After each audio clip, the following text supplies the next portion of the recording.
Today's Sunshine Note is titled Playing the Comparison Game. When they had crossed, Elijah said to Elisha, "Tell me, what can I do for you before I am taken from you?" "Let me inherit a double portion of your spirit," Elisha replied. 2 Kings 2:9. One of the scariest job offers I ever received was to take the place of a woman who had been excellent at her job. Because I knew that big shoes I had to fill, I was stressed and afraid. I worried that I'd never measure up. I doubted myself and constantly reviewed all my shortcomings. And I expected everyone to compare me to her and be disappointed. But when I finally started working, I had more success than I could have ever dreamed. I realized I didn't need to be the other woman. God had blessed me with talents and gifts too. It must have been intimidating for Elisha to take Elijah's place.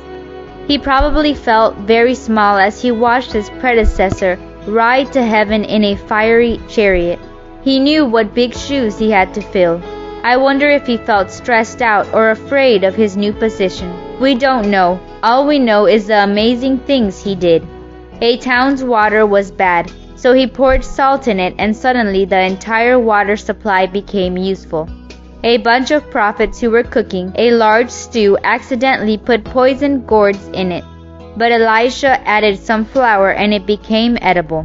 He told Captain Naaman to bathe in the Jordan, and sure enough, his deadly leprosy was cured.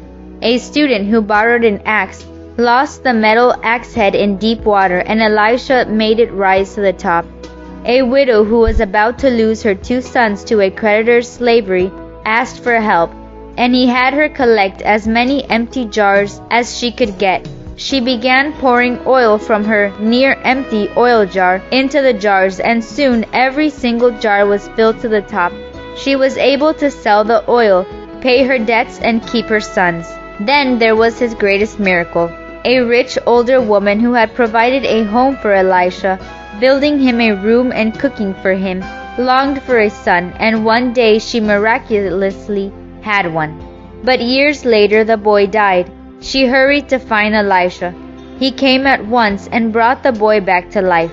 Obviously, Elisha's career as a prophet was just as blessed, if not more blessed, than that of Elijah.